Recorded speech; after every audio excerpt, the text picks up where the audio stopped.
নমস্কার বন্ধুরা, কেমন আছো সবাই? নিশ্চয়ই ভালো আছো। আজকে আমি তোমাদের তো হালুয়া চাঁদার মাছের ঝোল দেখিয়েছি, তা আজকে আমি হালুয়া চাঁদা মাছের ঝাল করব। তো দেখো, এখানে দেখো মাছগুলোতে আমি নুন হলুদ মাখিয়ে নিয়েছি, দেখতেই পাচ্ছ। আর কড়াতে দেখো তেল দিয়ে দিয়েছি। এবারে গ্যাসটা জ্বেলে দিই, তেলটা গরম হলে মাছগুলো ছেড়ে দেব। হালুয়া চাঁদা মাছের ঝাল, তেল ঝাল করবো আজকে। তো চলো, তেলটা গরম হয়ে এসছে।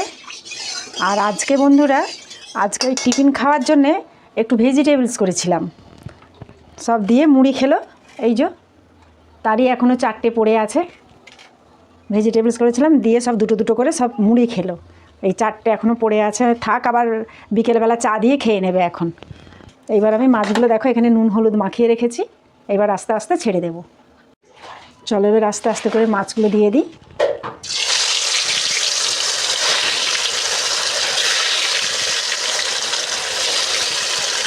সব একসাথেই দিয়ে দিচ্ছি।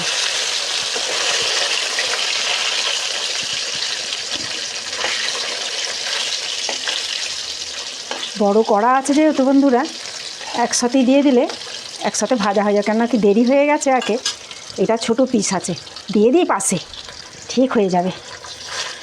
ব্যাস, দিয়ে দিলাম, দিয়ে একটু দমটা তুলে দিই, এক পিঠ ভাজা হোক।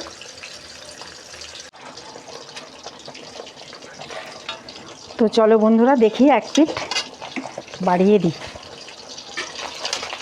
এক পিঠ হয়ে গেছে দেখো, আমি আর এক পিঠ কিন্তু আস্তে আস্তে করে উল্টে দেবো। একসাথে সব দিয়ে দিয়েছি, বড় কড়া বলে জানি না ভেঙে যাবে নাকি কি জানি। ব্যাস, এক পিঠ উল্টে দিলাম, আর এক পিঠ হোক।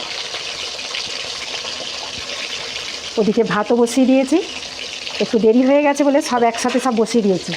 আবার দেখো না, এই রান্না করতে করতে এক গাদা বাসন ছিল, সেইগুলোকেও একটু ধুয়ে ফেললাম। তো চলো বন্ধুরা, দেখো মাছ কিন্তু একদম ভাজা হয়ে গেছে। একসাথে দিয়ে দিলাম, দেখেছো, বড় কড়াই বলে না, ভালো একদম মানে ভাজা হয়ে গেছে সব। এইবারে আস্তে আস্তে করে নামাতে হবে।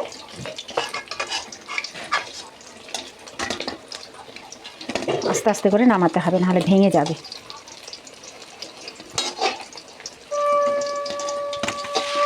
ব্যাস, এই হালুয়া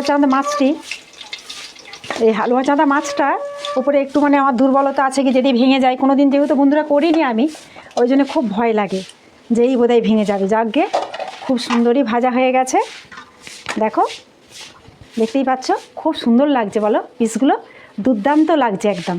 তো চলো, এবার এটা তেল ঝাল বানিয়ে নিই। মশলাটা দিয়ে দিই। এইখানে দেখো আদা পেঁয়াজ রসুন বাটা, এখানে টমেটো সস, এখানে গুঁড়ো লঙ্কা, এখানে আছে একটুখানি আমি ওই সর্ষেকে ভেজে রেখে দিই, সর্ষে আর জিরেকে আর কি, যাতে না মানে অম্বলটা হয়, ওই জন্য একটু জিরে দিয়ে একটু ভেজে রেখে দিই গুঁড়ো মশলা করে।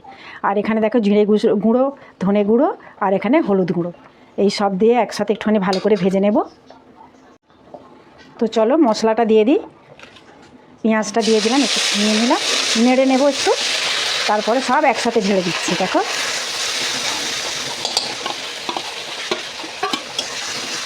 একটু ভালো করে একটুখানি কষিয়ে নেব।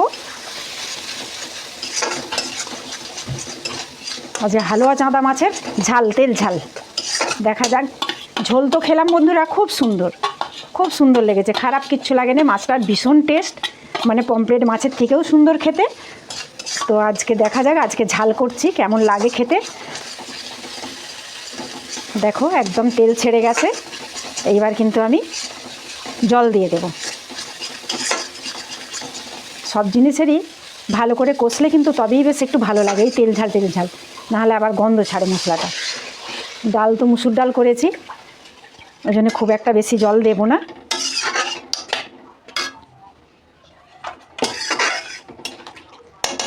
এইবারে আস্তে আস্তে মাছগুলো ছেড়ে দেবো, আর নামাবার সময় একটু গরম মশলা দিয়ে দেব। আস্তে আস্তে দিয়ে দিই, কারণ একটুখানি এর মধ্যে একটু সেদ্ধ হওয়া উচিত। ভেজে নিয়েছি সুন্দর করে, দেখতেও ভালো লাগছে, মাছগুলো এত সুন্দর লাগছে দেখতে, একটা পিস একদম ভাঙেনি। মানে আমি তো পুরো কড়ার মধ্যেই দিয়ে দিলাম সব করে। তবে আমার কড়াইটা একটু বড় আছে, অসুবিধা হয় না, যে কোনো জিনিসই করি না কেন। তো চলো এবার ফুটে যাক, তারপর নামিয়ে নেব। একটু গরম মশলা দিয়ে দেবো নামাবার সময়। আসছে আমি 10 মিনিট পরে। দেখো হালুয়া চাঁদা মাছের তেল ঝাল একদম রেডি, দেখতেই পাচ্ছ। গরম মশলাও দিয়ে দিয়েছি মাপ মতন একটু অল্প। এইবার আমি নামিয়ে নিচ্ছি। বন্ধুরা, হালুয়া চাঁদা মাছের তেল ঝাল একদম রেডি। দেখতেই পাচ্ছ কত সুন্দর হয়েছে, আর খুব সুন্দর খেতে লাগে। কালকে আমরা মাছের ঝোল করেছিলাম হালুয়া চাঁদা মাছের, তা খুব সুন্দর লেগেছে খেতে, তাই জন্য আজকে তেল ঝাল করেছি। তো আজকে দেখি কীরকম হয় খেয়ে।